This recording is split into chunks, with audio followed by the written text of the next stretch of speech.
A gloomy mansion, a quiet library, and inside is the person Ali loves most in the world. The sister came into her younger brother's room and asked if he was awake.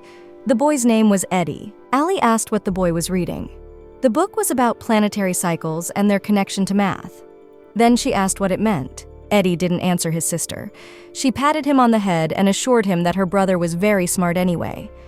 Eddie told her to leave because she was bothering him. The sister asked what was wrong, and didn't he miss his sister? She also said that she had a present for the boy. The sister gave her brother a small basket of chocolate chip cookies. Eddie took it and said that the girl always gives them to him. Then the sister replied that it was getting better every time. Ali asked if he liked it. The boy nodded, and then the girl kissed him and assured him that he was very handsome and sweet. Even if the younger brother seems to be rude or aggressive, he is actually a nice boy. The sister said that she had always dreamed of having a child as beautiful as him. Then she joked and asked the boy to be her son. Eddie just sighed. Ali happily made another joke and asked the boy to grow up and marry her. When he came to the capital, she would make him her husband. The elder sister knew that this boy was the only thing that allowed her to hold on and survive in this world. When the girl was getting her makeup done, Tobias Winselton, the head of the Order of the Catalog, asked her to go to Charleston and look for his brother. Ali looked at him strangely and said nothing. Tobias asked if she was ignoring him. Ali Eva Green is a sassy friend. It is clear that there is a spark only for Tobias, but not for the girl. Ali asked what the hell was going on and why she had to go somewhere unknown. The boy replied that he was too busy with chivalry, and she had nothing to do anyway. Ali was surprised to hear that she had nothing to do, since she was the center of social life. Receptions, tea parties. Tobias at least knows how many people are looking for her everywhere. Tobias replied that she was just having fun and asked her again to go.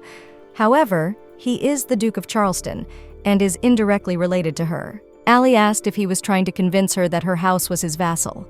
Tobias denied it and assured her that he was only asking for a favor. The boy remembered how the girl had said that she was tired of receptions and socializing, so he suggested that they go to a quiet and peaceful place to get some rest. And he happily said that at the same time he would be sincerely grateful if his friend could find and bring his brother. No wonder the girl is the center of social life.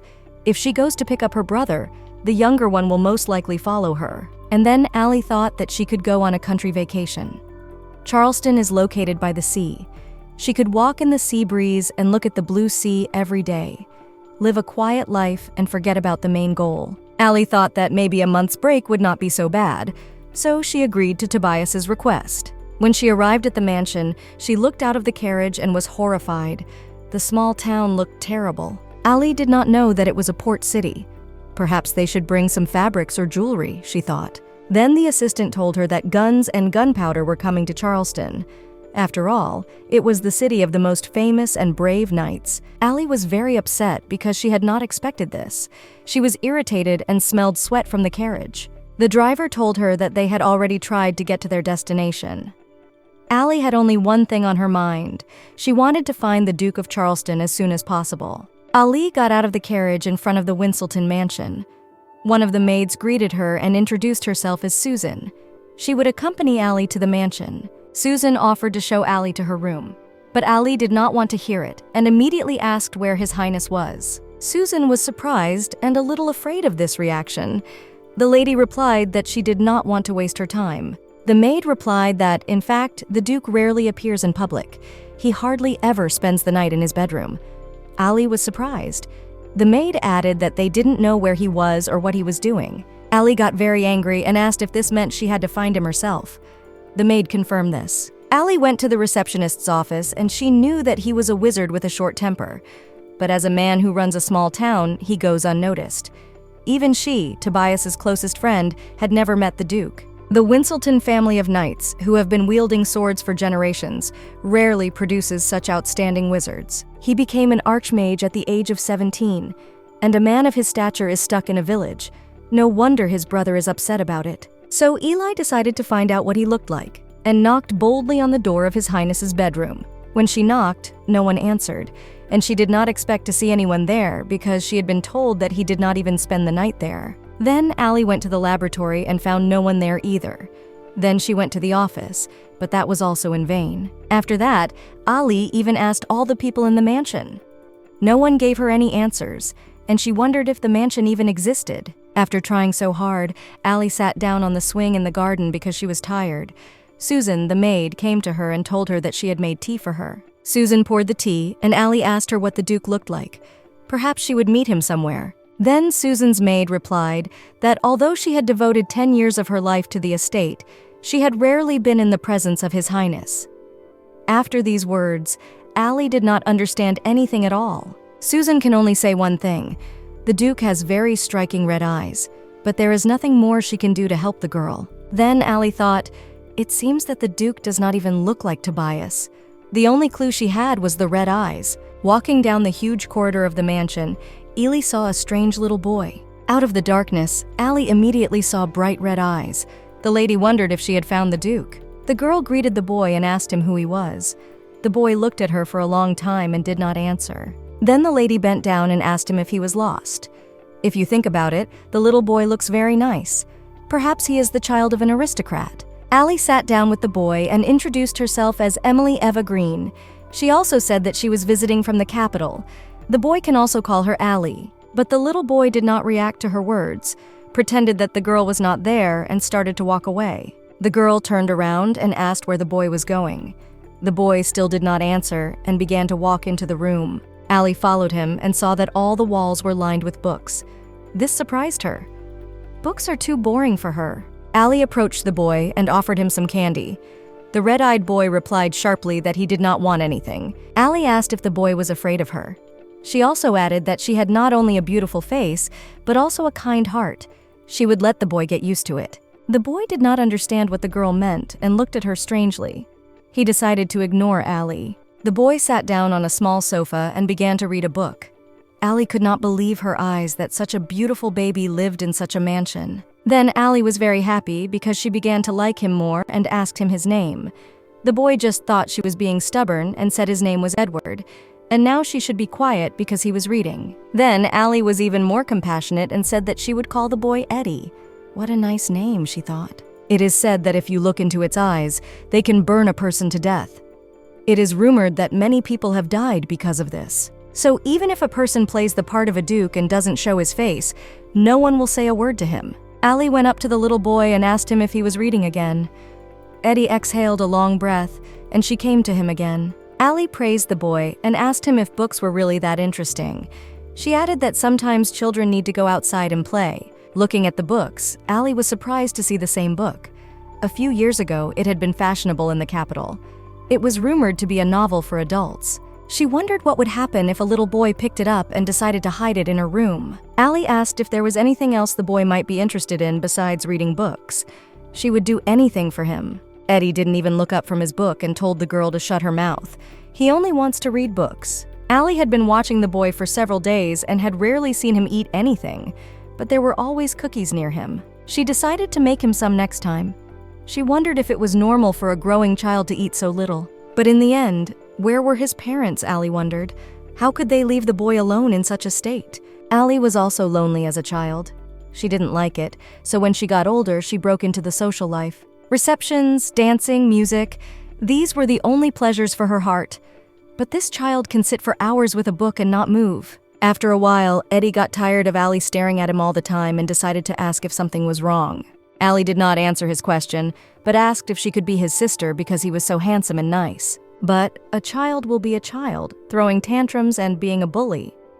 When Ali was little, she couldn't afford that, the girl replied. So Allie suggested that Eddie put on his jacket and go out. The boy asked again and did not understand why it was so sudden. Then Allie joked and said she was asking the boy out. Eddie was surprised and a little scared. Eddie agreed and they went out into the city. Allie asked him if he wanted to eat something. Eddie said he didn't care what he ate or where they were going. He just wanted to eat and go home, and he wanted to let go of his hand. Allie replied that she would never let go of the baby.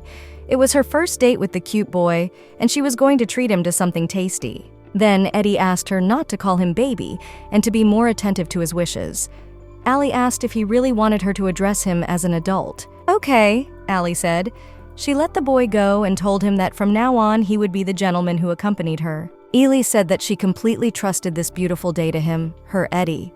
But it seems that the boy was no longer surprised by these words. Eddie rushed forward and told the girl to walk faster. She asked him if he knew where they were going. Allie and Eddie were sitting at a table in a diner, and he asked the girl if there was a place like this in Charleston. Allie just laughed and said, "He who seeks will always find." Allie ordered a variety of delicious foods, including meat, different kinds of cheeses, and seafood. She told the boy to eat so that he would not go hungry. While drinking a glass of wine, Allie noticed that the boy was eating according to the rules. She doesn't know who his parents are, but she thinks they are aristocrats. The boy is also quite intelligent and knows the rules of etiquette. Allie thought it didn't matter whether he was a commoner or a slave. Edward was still as nice as ever. While the girl was flying in her thoughts, a boy came up to her and handed her a handkerchief. He said that the handkerchief was on the back of a chair, so the boy thought it was hers. Allie immediately began to scan the boy with her eyes. She saw his uniform, which meant he was a knight, and a great one at that. And he had the right looks. But he was not her type. But just in case, you have to have a backup.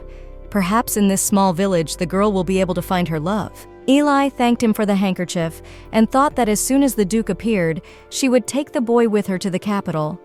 But then she remembered that she had come for the Duke, not for love. Eddie noticed that everyone was watching his so-called sister very closely, but nothing scares her. In fact, she seems to enjoy being the center of attention. But even in the boy's opinion, she is very pretty. Allie advised the little boy that when he grows up, he should beware of women who flirt. Smart children like him are always easier to deceive. Edward didn't understand her words and thought they were nonsense. In the evening, Ali and the boy arrived at the mansion. She was met by a maid who told her that she would prepare dinner. The lady said that she had already had dinner with her beautiful brother. Susie's maid was surprised and did not understand who she was referring to. Susie saw Edward walk out behind the girl. She froze in her tracks. Eddie called the maid Mom. Allie was surprised and asked if he was the son of her maid. She also said that the boy had only cookies, so they went out to dinner. These words made Edward angry. Allie replied that everything was fine and that the maid was very busy, so the lady would look after the boy from time to time. Allie began to praise Eddie. She said that the boy was very calm and charming.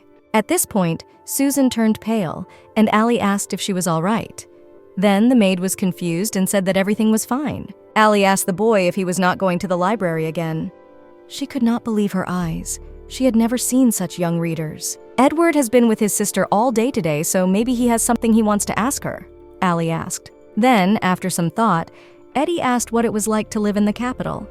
Allie really thought about it and tried to explain it to the boy. In order to get all the tidbits before they are snatched up, you have to make plans and set trends and talk to people at social events. It's hard to explain to a child, the girl thought, and replied that she mostly buys clothes and has fun. Allie said she would introduce the boy to Tobias later.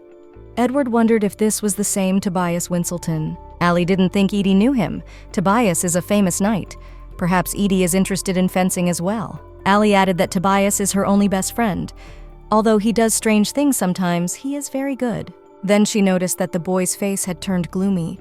Perhaps he had no friends at all, she thought. Of course, if he stays at home all the time and reads books, he is unlikely to make friends that way. When Eddie came to the boy's room, he told her to leave. But suddenly the girl took him in her arms and asked him to be her best friend. Even though they have a big age difference, no one cares. Allie asked Eddie how he got the idea. The boy agreed and asked to be let go. Allie put the boy down and said that later, when he had a real friend, she would get out of the way and get out of the way. As a sign of farewell, Allie decided to kiss Eddie on the cheek. The boy was confused and blushed. Let Eddie take this as a sign of affection. Usually people kiss those they love on the lips, but Eddie is too young for that. The boy turned and went to his room. Allie stood there for a while, wondering if she had embarrassed him that much. In the evening, Susan came to the boy's house with some sweets. He was sitting on the couch reading a book as usual. Susan addressed the boy and called him Duke. He asked her to pretend that she did not know. She also told him to be careful about using titles in front of Eli and to call him by his first name whenever possible. Susan was surprised and said that she could not do that because he was a duke. The boy calmly told her to do as she was told. After the maid left, the Duke turned into a grown man and decided to go out. He saw an open window and thought, "I think this is what he is looking for." He climbed into Eli's room. He went in and saw Allie sleeping. He wondered how anyone could sleep with the windows open. It is a stupid habit. A few days later, Lady Allie was baking cookies with the maids. The maids noticed that she had a talent. She thanked them. But the maids noticed that it was getting dark and asked her to let them rest. Allie thanked them and said that if Ida liked the cookies, she would come back again. After the girl left, one maid said to the other that the cookies did not taste good. It seemed like they had added a lot of sugar. The other maid replied that maybe the lady liked it better that way. Allie woke up in the morning and did not want to get out of bed. She wondered if she had worked too hard yesterday. However, the sun was already rising, which meant that it was time for her to get up. She looked at the cookies she had baked and remembered that she had to get the little boy's approval. Allie went to Eddie's library and asked him if he was expecting her. Eddie told her dryly not to make a fuss in the library. Allie replied happily, not caring because it was just the two of them, and asked if he had eaten breakfast. Eddie replied that it was lunchtime and added that he didn't like lazy people. Allie replied that lazy friends are great, especially since she had overcome her laziness and baked cookies for the boy. Eddie was surprised. The cookies looked very nice and cute, and they were baked by Lady Allie herself. The girl took the rabbit-shaped cookie and offered it to the boy because it looked just like Eddie. Eddie tasted a piece of the cookie and did not like it at first. Allie was scared and asked if he was okay. The next day, Allie brought the boy another cookie and begged him to try it at least once. Eddie replied that yesterday's was enough for him. The lady said that this time she would try it herself. Allie promised that if the cookies were not good, she would never make them again. The boy finally decided to try them and said they were pretty good. Allie was happy that she had finally succeeded. Allie said that this was the most useful thing she had done all year. She also thought that when she found the Duke, it would be nice to be able to have fun with Eddie. Allie called Edie and said she wanted the boy to come to the capital. Charleston seems like a nice place, even though there is a stink everywhere and people who don't know anything about fashion. Edie rolled his eyes and thought, let her either praise or trash talk. Allie said that she had to go back to the capital in a month, but it was lonely there. You can be a trendsetter, be in a crowd of people, and still feel lonely. Allie added that if she went to the capital, she would not be able to see her favorite brother. Suddenly, Eddie took her hand and told her not to go. He asked Lady to live with him. Allie was more surprised than ever. Perhaps this is a marriage proposal, she thought, but the boy is too young. At the time, Eddie looked very serious. Their conversation was interrupted by Susan, the maid, who excused herself, came into the room and said she had a letter for Ali. Allie was surprised because she had not expected any letter. She opened it and was very happy. Eddie wondered what it was about. Allie went to Eddie and told him that it was an invitation to a white party. Besides, Opalan was only 2 hours away from Charleston. Allie explained that a white party is a banquet where all the people are dressed in white clothes. She hadn't had a party in a long time. Eddie saw the girl's joy and wondered if she was lonely in the city. Maybe she didn't like Charleston anymore. Allie rejoiced as if she had been to a white banquet. She said, unfortunately, children were not allowed, so Edie could not go with her. Allie also added that she wanted to rest and relax a bit, so she told Eddie to wait for her. Eddie seemed to get angry and wondered how she was going to have fun at the party. He didn't like it very much. Allie went to a dress shop to buy a dress. One of the dresses was not her favorite, but she did not have to choose. It had been a long time since she had felt like this. Meanwhile, Eddie was sitting on his sofa, unable to concentrate on the book he was reading. Allie went over to the boy and asked him what was wrong. Eddie answered and pretended that everything was fine. She began to question him about whether he was angry because Allie did not take him with her. Allie tried to cheer the boy up and told him that she would have a party for him when she returned, and of course he would be invited. Allie said goodbye to the boy and told him that she knew he would be bored today, but he had to be patient and wait for his sister. Eddie was sitting in his study when the maid came in and told him that many letters had arrived today. One of them was from Opalan. The maid laughed and told him that the white reception was coming up. She and her husband met at the same party, but now that she thinks about it, it doesn't seem real. Susan apologized for speaking up. She was probably wasting the Duke's time. At this point, the Duke suddenly turned into a large and adult man and said that he was going to Opalan for a white reception. Ali had already arrived at the social event. The girl was stunned by the atmosphere and the looks that were directed at her. The lady had not felt this way for a long time. Ali met her friend and they greeted each other. The friend immediately told her that she had heard that she had come to Charleston to find the Duke. Ali was a little surprised and asked if the rumor was true. Her friend laughed and replied that she wondered who she would be if she hadn't heard about it. Ali said that she could not hide anything from her friend. She replied that she had to know everything. Otherwise, it was impossible to survive in this world. The friend asked if Ali had found the Duke yet, and then she realized that she had forgotten about it because she had been busy with a nice boy named Eddie. Her friend noticed that, judging by the girl's face, she probably hadn't found him. Ali asked her what she expected. Of course, because it is known that the Duke does not appear in public. The friend also asked why they didn't see each other, as if Ali were a locked-in princess. The friend said that the Duke was like a fire-breathing dragon protecting a girl. At this point, Eli thought about it. The friend said that the boy was a brilliant magician. He mostly works with fire, but they say that when he was a child, he could not control his powers. He also has enchanted eyes, and when he looks at them, flames immediately appear. There are also rumors that many people have died because of this, the friend continued. Ali could never have imagined something like this happening in Charleston. Even Susan, the maid, hadn't told her anything about it. The friend suggested that maybe if she had met the Duke, she wouldn't be standing right in front of her. Eli did not know this. The friend said she had hoped the girl would have done at least a little research. Then why was she still in Charleston? She asked. Ali replied that she was taking time off for healing and peace of mind, and also for the sake of damn Toby. When she saw her friend again, he would be in trouble. Ali said that she had to leave her friend because she hadn't had a martini in a long time. She only had to stay sober for one little boy. Ali approached a crowd of people and could not concentrate because every man wanted something from her. She found it hard to breathe. A friend asked Ali where she was going. Lady Ali replied that she was going outside to get some fresh air. When she got outside, it was almost dark. She decided to take off her uncomfortable shoes. She sincerely thought that she would feel better if she went to the party, but she did not. Ali was already talking to herself and thinking about how much she wanted to see Eddie. At that moment, a man appeared behind her. Ali turned around and was scared. The unknown man did not even greet her, took her shoes and began to put them on the lady. Ali asked who he was. The man replied briefly that his name was Edward. Ali wondered if the stranger had the same name as Eddie, but his aura was very different. Ali introduced herself to the boy, and he said that he knew her, and that he had known her for a long time. The girl could not believe her eyes. How long had he known her, she wondered. Ali had been a socialite all her life, so why didn't she know this guy? Besides, he looks a little intimidating, but at the same time, you can feel his character, strength, and dignity. You can't help but notice a guy like that. Ali said it was good that he knew her, but she does not. She asked him to tell her who he was. Edward asked if the lady really wanted to know about him. Ali said yes and offered to tell him where he was from. Edward said nothing, but took her hand and intertwined their fingers. He said he couldn't tell her anything yet. Ali assumed that the boy had a real reason for hiding it, but she assured him that she really disliked men who could see right through her. Eddie and Ali sat down on a bench to talk.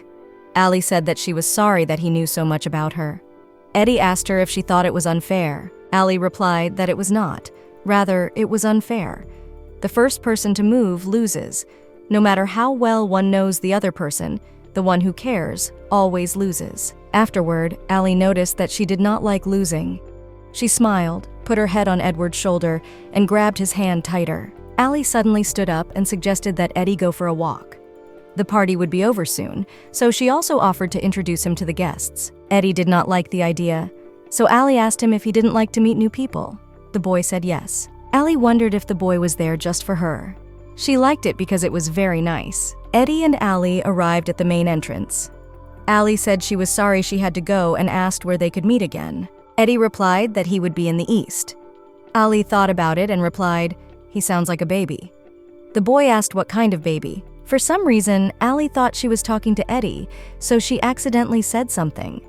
And for some reason, you get the impression that he was offended by the word baby. Ali was already being called by her friends, and then she explained that she had a specific place in mind where she would go to see him. Eddie told her to stay where she was and he would go. She stood there confused and tried to stop him. Anna went to Ali, finally found her, and asked her what her friend was so upset about. A few days later, Ali was sitting with little Eddie, eating cookies angrily. The boy asked if she had made them for him. Allie told Eddie that even a little sister can have moments when she wants something sweet. Allie was lost in thought and could not understand who the gentleman was and why he had told her to wait for him. She still hadn't heard from him. Ely told the boy that whether a man or a woman, everyone should keep their promises. Eddie pretended not to understand what was going on. Allie began to explain to the boy that if he did not keep his word, he would be a bad person. But his sister doesn't want Eddie to become a bad person. Eddie muttered under his breath that his Ali was not a good guesser. The girl did not hear him and asked him to repeat himself. He only said that the lady was not smart enough. Allie asked if he really thought that if he looked cute, he could get away with anything. Eddie replied that it is true what they say. There is no one more naive than a young girl. One day, while the little boy was reading, Allie fell asleep on the sofa next to him. Eddie looked at her and thought how cute she was and how vulnerable she was. At that moment, Susan, the maid, came into the room with a tray of letters. Lady Allie woke up to this and did not realize how she had fallen asleep. Susan happily brought the tray of letters and told her that today was a new day, so there was a new batch of letters for Allie. Allie began to look through the letters quickly and eagerly. She looked through all of them, but did not find what she wanted. Had she really been abandoned, she thought? Then the maid said that she had a letter for the girl from yesterday. Surely this time it was from Edward, she thought. When she read the letter, she was angry. Tobias asked her if she had found his brother. Allie sat down on the sofa next to Edie and said that she needed to find His Highness. Eddie and the maid looked at her uneasily. Then the boy asked what she was going to do with the Duke when she found him. Allie replied that he was wanted in the capital, so she would have to take him there. Then Eddie asked what would happen if the Duke refused to return. Would she force him to go against his will? The boy continued. Eli replied that she had no desire to force anyone to go and control someone else's life. The girl assured him that she would respect His Highness's choice, so if he refused, she would simply go back to the capital. Hearing this, Eddie became a little unhappy, wondering if Allie would be leaving soon. The girl noticed his excitement and asked him if he really wanted his sister to stay with him. Eddie lowered his head and told her not to go anywhere. Allie froze at the words and could not believe what she was hearing. Afterward, Allie recovered, laughed, hugged the boy, and told him not to be upset. She would visit Eddie often. Eddie left his sister's arms and walked out of the room, saying that this did not mean that Allie would stay. After this conversation, the maid tried to calm the boy down and assured him that she would make arrangements for Lady Ely to stay in the mansion. The Duke had nothing to worry about. Edie went on thinking that he did not care about Ali. He was just bored, so he decided to have some fun. Women like that only know how to annoy. He was always alone. Eddie became a big boy and decided to go swimming in a small lake. He started to get into the water and suddenly saw Ali. Ali was scared and started to get out of the water. Eddie was confused and did not know what to do until the girl saw that it was him. Eddie quickly turned into a little boy. At this point, Ali came up to him and asked if he wanted to go swimming too. Eddie started to run away, afraid that someone might see them. Ali tried to stop him and did not understand what had happened. Eddie ran to his room and felt very ashamed. He was also hurt that Ali was treating him like a child. Even though it was his own fault for appearing as a child, he still felt bad. The next day, Ely approached Eddie and told him that it was time to see the world and leave the manor. He asked what she meant by that. It turns out that the only time the boy had ever left the mansion was when they went to a restaurant. Susan told Eli about it. Allie assured her that it was certainly useful to learn from books, but I think it was time to see the world and experience it for myself. Allie took the book from Eddie and told him that she would take him on a tour today. Eddie dryly replied that he didn't care. Eddie and Allie went into town. The girl bought him cotton candy, which he ate for the first time. He seemed to like it. The girl could not stop admiring the little boy. Allie was fascinated by Eddie, which he did not like. Allie said that she could not wait to have children. Eddie was surprised and choked on the cotton candy. Eddie asked if she really loved children that much. Allie replied that she had loved them since she was a little girl. At that time, she really wanted to have a family. She was either playing with toys or with naughty Tobias, or she was seriously studying how to raise children. Allie assured me that she would have many children, and she would start an order. Then Eddie interrupted her and asked her if she was having too many children, if one was enough, or if she might hurt herself. Allie replied that no, she knew from experience that one child would be sad. Eddie said that two would be fine, and she would need good care after the baby was born. At this point, Allie found herself wondering why she was talking to Eddie about this, and how he knew all this. Allie said that her Eddie was still young, so she was not sure, but she could not have a baby on her own. Allie said that she needed a man to marry and have a child. She immediately thought of Edward, but she hadn't heard from him. Allie went for a walk with Eddie. They went outside and saw an incredibly beautiful sunset. Allie told them that Susan was supposed to meet them. Ali walked and was wary. There were lots of people around. She had to be careful not to lose sight of him. Allie asked the boy not to let go of her hand, because if he did and got lost, she would be in trouble. Eddie sighed and agreed. Allie could not understand why and where the big crowd had come from. Eddie replied that by this time the waters of the Karas were calming down. There was an influx of merchants and tourists. Allie praised the boy and told him he was very smart and asked if he had learned from Susan. Edie replied indifferently that everyone knew that. Allie had no idea that there were so many people in small Charleston. It's not safe for Edie to be out on the street. Allie said she couldn't do that. Edie had to hug his sister and she would carry him. Eddie was surprised. The boy did not want to be picked up and said that he would walk forward so that she could see him and not worry. Then Allie told him to stand and wait for her.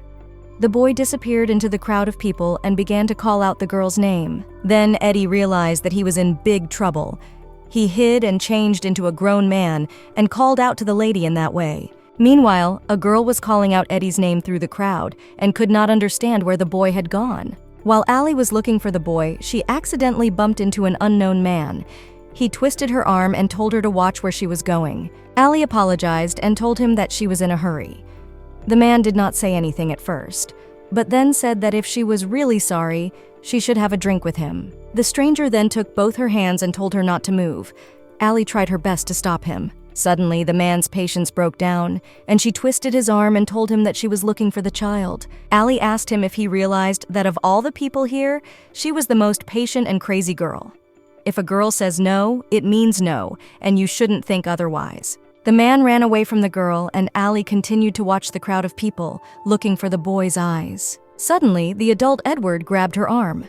Allie screamed, wondering if it was another one of the strangers, but she turned around and calmed down when she saw a familiar face. Edward came to her, as he had promised. The man she had been waiting for was standing right in front of her. But that was not the most important thing right now. Allie said that she was very glad to see him, but she was not in the mood for that right now.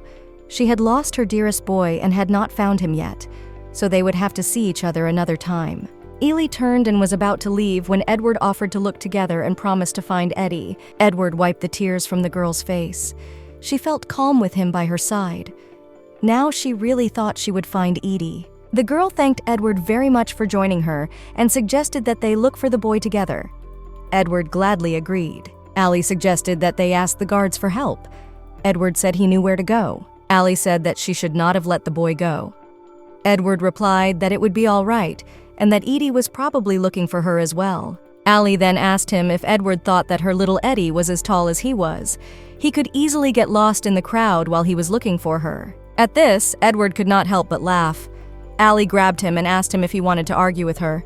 Edward said no. Then Edward said, "I think the girl really loves him." Allie replied that she adored the boy. He was the only one in the world. Edie and Ely arrived at the mansion where the guards were sitting. Allie apologized gently and said that she had a 5-year-old child who was lost. But at that moment, no one cared that she was lost.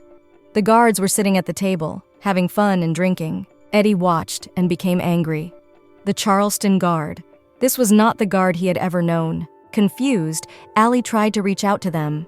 The guards told her that if she had something to do, she could talk to the next shift. Allie turned around and left and said, did she really think that there would be good security in the City of Knights?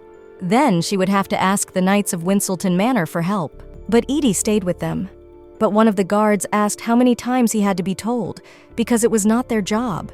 If you don't like something, you should go to the authorities. Then Edward's anger went beyond all bounds, and he rudely replied that he was their superior.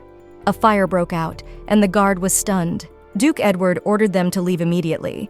If they disobeyed, he would burn them with his own hands. At that moment, the men realized who was standing in front of him, began to apologize on their knees, and begged him to stop the flames. Edward told them to just keep walking. The problem would be solved if they walked all over Charleston. He would check their progress report tonight and see what they had to say. At this point, Ali was standing outside the door and saw the guards quickly run out to complete their task. Eli approached Eddie and asked what had happened inside. The guards had flown out, and why Edward had come out now. The Duke replied that he had something important to do. Ali walked away and was angry. She would have to avoid going out with Edie for a while.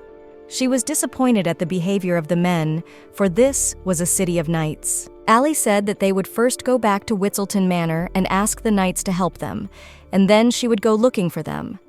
She had to get there before Susan came out to meet her. Edward was ashamed of himself. From now on, he shouldn't just focus on the basic management. As he looked at the details, he realized what a mess it was. Ali and Edward went to the mansion and asked the maid where the boy was. Susan knew right away and covered for Edward, telling him that the boy was asleep and that it was best not to wake him. Ali was glad that the boy was okay, but she was very sorry. She had lost Edie and didn't know what to say to her. The maid thanked her for being there for him. Susan then invited the girl and Edward to rest for a while she brought them some snacks. Ali thanked her. Ali and Edie were sitting on a bench in the garden, and the girl said that she felt relieved. She apologized to the boy for any inconvenience. Eddie smiled and said that everything was fine. Ali asked where Edward had been all these days and why he was back now. If there was an emergency, he could just tell her. Edward wanted to answer, but he did not say anything. Then Ali asked him to show up at least once in a while, because he was nice to have around. Edward said that he would come whenever she wanted him to, but Ali was about to fall asleep in his arms. In the morning, Ali woke up in her bed, sat up abruptly, and asked Susan, the maid, where Edward had gone. Meanwhile, little Edie was sitting looking through his letters. The guards had sent him a report from the Charleston guard. He also found a letter in which Ali told Tobias that she had not found his brother. At this point, Tobias thought that the girl was anxious to get back to the capital. It seems that he also needed a vacation, so he went to see her. Little Eddie sat down to write a letter to Ella. It was just a letter, but for some reason it was difficult for the boy. Edward could not write even one sentence. Ali looked sad, so he decided to write it to her. It would have been better to write a spell book or an official document, he thought. It was now noon. It seemed to be time for Eli to take action. He decided to air out the room, and he also needed to go to the garden before she came home. Little Eddie went out into the garden and saw Ali with a strange man. They were hugging, and Ali asked if Tobias had missed her very much. Ali noticed that her friend was wearing clothes she had asked him not to wear, and laughed. Then Tobias joked that if she was so disappointed, she should marry him and let him choose. Tobias did not understand what was happening and asked if it was always this hot. At the same moment, he saw little Eddie with a fire burning behind him. Eli returned when the fire was gone and saw the little boy and ran up to him and asked if he had come to see his sister. Ali hugged the boy and introduced him to Eddie Tobias, her childhood friend. But at that moment, Tobias stood there scared and confused. Ali noticed the ink on Eddie's face, wiped his cheek gently, and asked him if he was home from class. Ali told Tobias that she was going to the mansion for a minute. She told the boys to play and promised to bring back fresh cookies. After Ali had left, Tobias noticed that his brother had a good image. But then Eddie directed the flames toward his older brother. Tobias began to wonder what had gotten into him. If it was because of power, he didn't care. Then Tobias tried to calm his brother down, sat down and grabbed his hand and asked him if he was unhappy that he had come. Eddie told his brother to get up. Tobias asked if he had done something to offend him. He was happy to see him after all these years. Eddie said that he had not. Then Tobias wanted to ask him something, but Eddie said that Eli had no idea who he was, so Tobias would have to pretend he didn't know for a while. Tobias was very confused and had many unanswered questions. At this point, Ali came over and asked why he was kneeling in front of the baby. Eddie turned around and replied that he was just practicing his vows. The girl exhaled a sigh of relief and replied that Eddie was doing a great job. Along with the cookies and tea, Ali brought a wet cloth to wipe the boy's face. Tobias did not like it. Ali told him that they had made cereal cookies for him today and gave him a bite. Eddie told her not to treat him like a baby. Tobias watched and wondered why Eddie was being so patient with Eli. His brother was always so resistant to everything. The girl offered Tobias some cookies. Tobias asked if she really wanted him to break all his teeth. Ali told him to be quiet and put the cookie in his mouth. Then suddenly Tobias said that he could marry the girl right now. If she did not find a suitable man, she could marry him. Ali laughed and refused. Then Tobias saw his brother's reaction. He was really in love with his friend. Now he understood why he was acting like that. But Tobias knows that the two are very different. He doesn't think that Ali, who has lived a loud and luxurious life surrounded by people, will ever understand his brother, who has had to live alone and depressed. Tobias recognizes that Elijah is a very nice person, but that she is not a good match for his brother. It would be better for them to end their relationship before they get any closer. Tobias turns to his girlfriend and asks her when she plans to return to the capital. Ali was surprised and asked why he was asking such questions. Tobias asked when he would ask such questions. Actually, he was going to take the girl to the capital, but she said she couldn't find his brother anyway. Ali confirmed and assured him that the Duke was indeed nowhere to be found. Then Tobias assured her that there was no reason to stay in Charleston and invited her to go to the capital with him. Ali thought about it and agreed to go home, but when little Edie heard this, he was confused and upset. All he could think about was how much he wanted the girl to stay with him a little longer. He began to think of ways to stop the girl. Ali said that she was sorry, because she would have liked to meet the Duke at least once and try to convince him. And then Edie had an idea. Tobias, Eli, and Edie went to the palace. The girl told them that the first thing they had to do was to pack their things. Tobias asked if they could stop by Andras on their way back to the capital. The girl asked where it was. Tobias replied that it was the best market town in the world. It was his favorite. Eli asked what the best shopping district was, as she had never heard of it. No way. That's where Tobias got all his strange clothes. Tobias asked if he was weird. He was cool. A girl would definitely like him there. Ali told him to shut up and assured him that it would not happen and that they should not go there. Then Eddie squeezed the girl's hand tighter. Ali felt this and sat down with the boy and asked him not to be so upset. She promised to visit him often. She really wanted to meet the Duke one day and convince him. At this point, Eddie smiled slyly and mysteriously. The next day, when Ali had packed all her things, she was told that the Duke had arrived. She was very angry.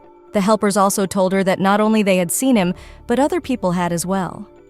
Ali asked where they were, but the subjects could not answer her. The girl ran to look for the Duke everywhere. First, she went to the study, then she went to the training field. She did not find him in the corridor either. After that, Ali sat in the garden at a table and wondered if all wizards were such fickle people. She walked all over the mansion, but he was nowhere to be found. Ali asked Tobias if she was the only one he was avoiding. Tobias asked her if she really wanted to meet him, since her bags were already packed. The girl replied that, despite this, many people had seen the Duke, and she wanted to meet him. Everyone said they had seen him at night, but she wondered if he was active during the day. Eddie was also sitting next to her and asked, in that case, if she would stay a little longer. Ali smiled and said that she was thinking of doing so. His Highness the Duke had finally arrived, so she could not leave without meeting him. Edie smiled again with satisfaction. Somehow the boy managed to keep Ali, but Edward knew that he could not hide forever. One day, he would have to reveal his true identity. Perhaps he will have to return to the capital to stay with his girlfriend. He is only afraid to imagine the look on Ali's face when she finds out. But he can't let her go just like that. Ali tells Eddie that she can stay with the boy for a while longer, but she can't stay for long. At last, night came. Eli was determined to meet the Duke, but looking up at the sky, it looked like it was going to rain.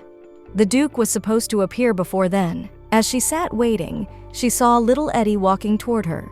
She asked him what he was doing out at such a late hour. Eddie came up to Ali and told her that he often wandered around at night. Ali wondered how Susan could be so busy, but how she could let Eddie walk down the street at this time of night.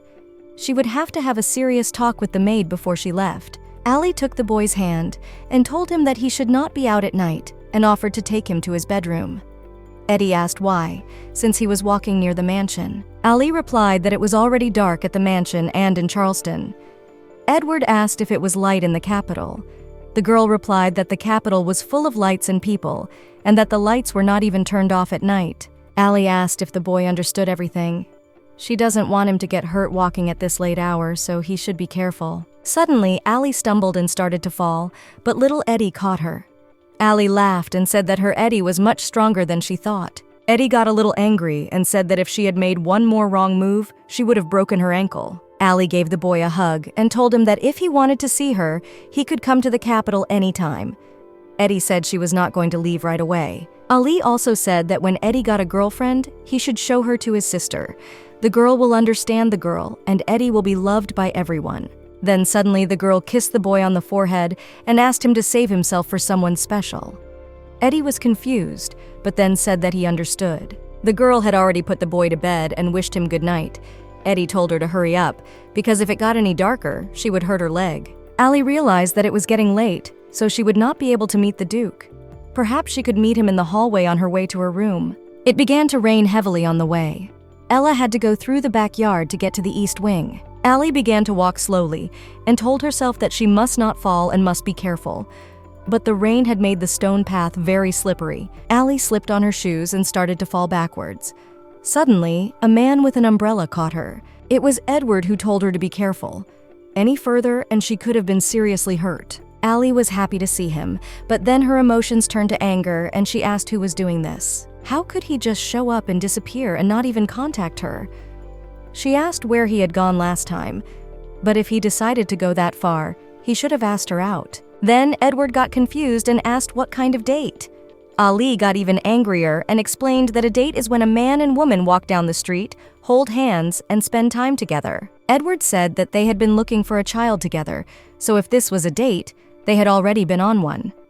Ali replied that they were not looking for a baby on a date. But it was almost the same last time. Ali asked if he was really here to see her. Edward confirmed and assured her that he knew where to find her. Ali was outraged that she could not come to him. She was tired of waiting for him, not knowing when he would come. Ali also did not know anything about him except his name. She held out her hand to him and invited him to get to know her better. Edward was frozen in place, and Ali continued that this was the easiest way to get to know each other. "Isn't that what he wants?" she asked. Edward was silent for a long time, and then she asked if he was not interested. Edward replied that he was certainly interested in Ali. Ali calmed down a bit and said that she liked his honesty. But at that moment, the wind was blowing incredibly hard, the rain was getting heavier, and the umbrella was not helping. Ali noticed that she was soaked to the skin. Edward immediately blushed, took off his coat, and covered her. As Ali and Edward walked, she found it harder to walk because her clothes were big and heavy, and they were even heavier when she got wet. Ely looked at Edward and asked herself why he had been so worried lately. His love was beginning to worry her a little. The wind blew even harder. The umbrella almost broke, and Ali said that the boy was rather clumsy. Eddie replied that he was not used to it. Ali asked him if he had come all the way from far away and was so inexperienced. Edward said no, and she asked if he was from the country. Edward replied that he was born in the capital, but grew up in the country. Ali asked if there were mountains or an ocean. He replied that it was a land of sea and fields. Ali realized that it was a nice place and asked if she could go on vacation there next time. Edward smiled mysteriously and told her not to try to find out where he was from. He would always visit her. Ali then asked if she was burned. She asked why he was so quick to notice. He seemed to be a good judge of relationships. Ali thought Edward was naive and simple. If he were a cheater, he would have cheated on her time and time again. Edward only briefly replied that he would try to cheat her in the future. He touched her face and stroked it, which made her embarrassed. And then Edward told her that she was the first person he had ever touched, the first person he had ever walked under the same umbrella with. She was the first person he had ever gone out in the rain with, and the first person he had ever walked with in the park. Ali says something, as if she has forgotten something, but she couldn't remember what it was. She told Edward that she had to go and asked if he would be back. Edward smiled and said that he would come to see her at the same time and place as today, though not every day. In the morning, Tobias went to breakfast with Ali and asked her if she had met the Duke. He had heard that she looked for him every day. The girl was indignant and replied that she was the only one who could not find him. Due to the reconstruction of Charleston, he spends all his days and nights on interviews and traveling. The Duke is hiding from her, but what is the point? Tobias then asked what she had done to displease his brother. Ali replied that it was possible. Or perhaps he simply did not want to return to the capital. She hasn't seen Eddie much lately, and he looks tired. Tobias replied that he thought the Duke was deliberately avoiding it. Ali confidently stated that if the Duke did not appear tomorrow, she would return to the capital immediately. Suddenly, Tobias mentions that tomorrow is the swearing-in ceremony, an official ceremony where the Duke and the new knight establish a relationship of master and subject. and he covers his face with a special scarf. Then Ely said that if he did not go there, he would certainly not want to go to the capital. Tobias replied that it was quite possible. The only thing stopping her from going is that she could have a relationship with Edward. As promised, the guy periodically appears at night to spend time with her, but he is still hiding himself. Allie clenched her fists and assured herself that she would ask him one last time. If he didn't open up to her, then she would leave without a trace of regret. Walking through the garden, Allie asked Tobias if he had heard the name Edward. Tobias thought about it, because it was his brother's middle name, but Allie was clearly not asking about him. Tobias asked if she meant children. Ely said no, and that she was referring to people he knew.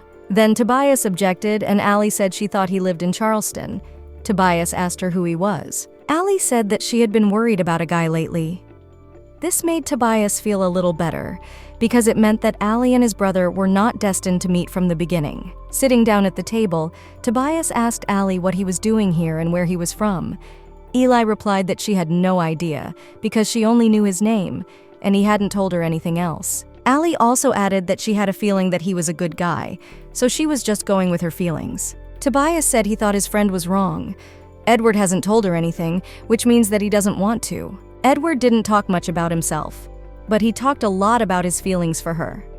And yet, they have a weak connection because they only know each other's names, a connection that could easily be broken when she returns to the capital. It's hard to read his expression, but the girl thinks he's not being frivolous. She wonders what is really going on with him. Tobias suggested that the girl ask Edward about everything at their next meeting. Even if he avoids it, it would be rude of him to hide it. Or she could bring Edward to Tobias so they could talk like men. Allie laughed and asked what her friend was going to talk about with her boyfriend dressed like that. Allie replied that she was going to ask him anyway, because it might be their last meeting. But if he didn't say anything again, it would be over. She also thanked Tobias for his opinion. At that moment, Allie saw little Eddie walking towards her. The boy looked bad today, and she asked him what was wrong. Eddie calmly replied that he was a little tired. Then the girl began to ask him why he was tired, secretly from his sister. Eddie could not answer this question because he was living a triple life. Tobias approached the boy and began to pet him. Eddie did not like this and asked Tobias to take his hands off him. Allie then asked how the two of them had become so close. Tobias replied that there are some things that only boys understand. Tobias whispered in his brother's ear. It was the least he could do to keep Ely from getting suspicious. Edie threatened to burn him. In the evening, Allie went out again to see Edward. The boy did come to her but stood silently for a while. In the evening, it got noticeably colder. Perhaps it was because of the wind that came down from the neighboring mountains. Allie decided to start the conversation first and said that from all the conversations she had had, she realized that Edward was a smart man and knew a lot. There is a boy next to her who is just as smart as Edward. He is also very well read. She wondered if Edward reads a lot too. Edward said yes. Allie continued that he knew a lot from books and also knew a lot about her. She knew very little about him. She then asked if there were any books about the boy. She didn't like to read, but if there were, she would like to read them. Allie started to get a little indignant, because from the white reception to today, she had only learned his name. It was like a one-way street. She knows he's curious about her, and Allie is also curious about Edward. She wants to know something about him, but she can't because he won't tell her anything. Edward stood silently without saying a word. Then she begged him to say something and asked him if he was angry that she was being so rude. Edward stroked the girl's hair and asked her how he could be angry with her if it was his fault. The girl asked him if he was the kind of person who could not be angry. Edward replied that if he was angry, he would never show it to her. Allie told him that she was in Charleston to meet the Duke anyway, but she hasn't seen him yet. If she didn't see him at the swearing-in ceremony, she would go home. This means that she can leave Edward. They can't continue their relationship if she only knows his name. Edward said he wanted her to know. Then the girl took his hand and asked him to tell her everything. She doesn't care what his status is or anything like that. And then Edward said that he would tell her everything tomorrow. He promised. Allie was excited to know that everything would be revealed soon. Allie said goodbye to him because she had to go. And at that moment, she wondered how Edward cleaned the mansion, especially at night, when everything was under control. The girl decided not to go and asked him how he got into the garden every night. Edward laughed. With a smile on his face, he leaned into Allie's face and asked her if she really wondered how he could be out at this late hour. She would have to think about it. Allie stood there confused and unable to understand. He must be crazy, she thought. She blushed. This was not the first time Allie had been kissed, so why couldn't her legs keep her from kissing him so insignificantly? This must be some kind of madness, she thought. Then Allie began to think about everything he had said, and also began to remember how the maid had told her about the Duke's red eyes. The same eyes and appearance that could not be forgotten. He had the right to come to the white reception. He also has a good knowledge of geography and information about Charleston. He has free access to the mansion day and night. After that, Edward said that he would tell me everything tomorrow. Tomorrow, the Duke of Winselton will most likely be present at the knighthood ceremony. The day of the knighthood ceremony arrived. From the audience, Allie noticed a boy with a strange complexion. Ali approached Tobias and asked him what the Duke's middle name was. Tobias replied that his name was Edward. After this answer, she almost fainted. The same man with the strange color of his face ordered the oath of allegiance of the Knights of Winselton to begin. He also asked the guests to rise from their seats. The entrance of His Highness the Duke of Charleston was announced. Tobias and Eli saw him and could not believe their eyes. The knights who were standing like soldiers were also surprised. They whispered that the Duke had incredible energy. It was the first time he had ever come out. Then finally, Allie realized that Edward was indeed the Duke. She had been running and looking for him for so long, and here he was, right in front of her. All the knights in the hall bowed to His Highness and greeted him. After the greetings, the Duke ordered them all to rise. For the first time, Tobias's brother appeared in public. He had been a child since the birth of His Highness the Emperor. The strength of his spirit is revealed even in the capital. This is exactly what Tobias does not have. As expected, his brother is incredible, and his personality is too big to hide in a town like this. Tobias was eager to show his brother to the world. Allie was almost out of her mind. Now she knew that Edward was the Duke. But why did he have to hide his identity from her? After all, he said he had known her for a long time. Is he trying to deceive her? She thought. But at the same time, she realized that this man had no bad qualities. He was firm and honest, born to lead. As Ely was walking down the hall, Tobias caught up with her and asked her a sincere favor. He had already asked her to bring his brother to the capital. Actually, it was a joke. He didn't care what the vassals thought. He only missed him, but not now. Tobias really wanted him to stop hiding and come out into the world. He wanted to see his brother confident every day, as he was today. So Eli had to do him a favor. He asked Allie to get his brother out of Charleston. And then she laughed and said that she was going to do it even if he hadn't asked. She would take him with her, even if she had to carry him on her back. Ely was determined to take responsibility for her husband. The Duke would just have to wait a little longer. Walking through the palace that evening, Eli looked for His Highness the Duke. She came to the backyard and met him there. The Duke said her name in confusion and nothing else. He was very glad to see her. The lady greeted him and bowed. Allie spoke, and at last they met. She asked him to forgive her for being rude, for she had not recognized him before and had not called him by his title. Then the Duke told her to continue calling him by his name. Allie asked if she could continue to address him as before. The Duke then gently took her hand and told her to call him Dan. That would be quite sufficient. After being touched, Ella felt very uncomfortable. She was nervous as she held his hand. Then she dared to ask if he had introduced himself as Edward because she was a vassal visiting from the capital. Edward denied it. He concealed his identity because he wanted to meet in a pure relationship, not as a duke and vassal. If he offended her, she might be angry with him, he said. Ely laughed and replied that she did not hold grudges or anger. She was just shocked that she had been blind to it. All this time she had been looking for the Duke, but she never realized that he was always there. Socialites make their living by being clever. Then Allie decided to ask Edward directly if he would go to the capital with her. After all, he had said so himself, that he would find her wherever she was, and she trusted that he would keep his promise. If he is afraid of the difficulties of life in the capital, then she will help him and remove all obstacles and become a friend he can trust. To be honest, she has a hard time imagining him staying in Charleston. She wants someone she cares about to be the best at what he does. Allie then came closer to him and assured him that she was looking forward to hearing from the Duke. In the evening, Tobias crawled under the covers in his room and was worried, not knowing what to do. He shouldn't have gotten in the way of Allie and Edward. The Duke was already distant, and he asked Allie to persuade him. At that moment, Allie knocked on Tobias's door. Tobias was frightened and did not answer. The girl said she was coming into the room. When she entered, she saw Tobias huddled under a blanket and asked him what was wrong. Allie saw a boy wearing pink pajamas with hearts and asked if he was wearing them again. She had told him to throw them away. Tobias started to hug the girl and apologize. She said that if he was sorry, he should take them off immediately, but Tobias meant Edward.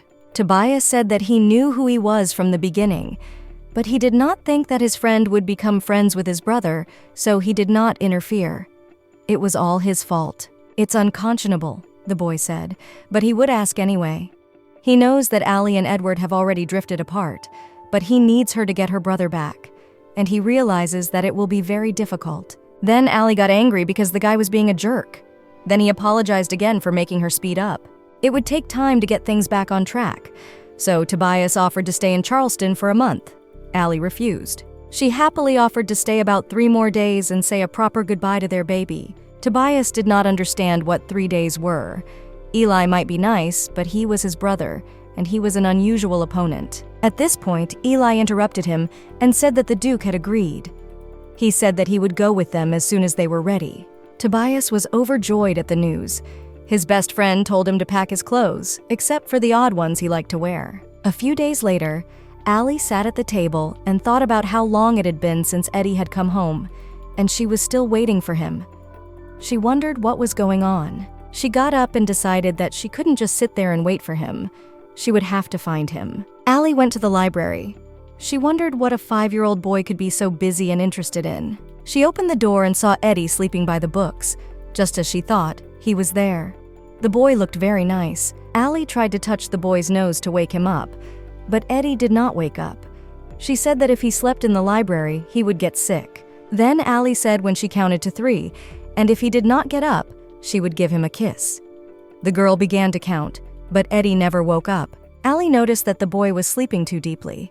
She decided to take him to the bedroom, but she suddenly saw some strange papers and books next to him. Was this clever boy so busy with his papers that he didn't take the time to go to the backyard? Allie took the boy on her back and the papers. Her time with Eddie was coming to an end, and it was the least she could do. While Allie was carrying the baby on her back, he woke up. Eddie was angry and asked why she was carrying him. Allie replied that no matter how many times she woke him up, he would not wake up. She wanted to take him into the bedroom, but Eddie told her to let him go immediately. Allie put the boy on the bed and asked him what he had been doing lately. She also asked what he was reading.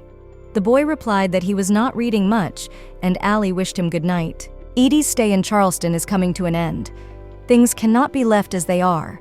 It is necessary to complete reforms like mine as soon as possible. Edie said he was not going to go to bed and was getting up, but the girl insisted on putting him to bed. She would not leave until he was asleep. Allie asked the boy to sleep well tonight, and tomorrow they would play. She began to sing a lullaby to the boy. Susan came into the room with tea and cakes. Allie asked if she had come to see the boy. The maid confirmed that she had, but noticed that he was already asleep. Allie got up and thanked the maid for everything. Susan smiled sweetly and said that she was grateful to the girl. She was grateful for being there for Edie all the time. Allie laughed and said modestly that she hadn't done anything special. Susan politely objected and said that she had been a great help. Susan's maid thought she would spend the rest of her life with the Duke, but now the young lady was taking him away. Allie tells the maid that the boy seems to be sleeping in the library lately. Perhaps a bed should be prepared for him there. Sometimes he also wanders around at night, which is very dangerous, and we should be more careful. First of all, Eddie is a brilliant boy, and Eli knows that he will become a great man. Susan, the maid, thinks so too. Allie said goodbye to the maid and wished her sweet dreams, and assured her that she would have a good rest.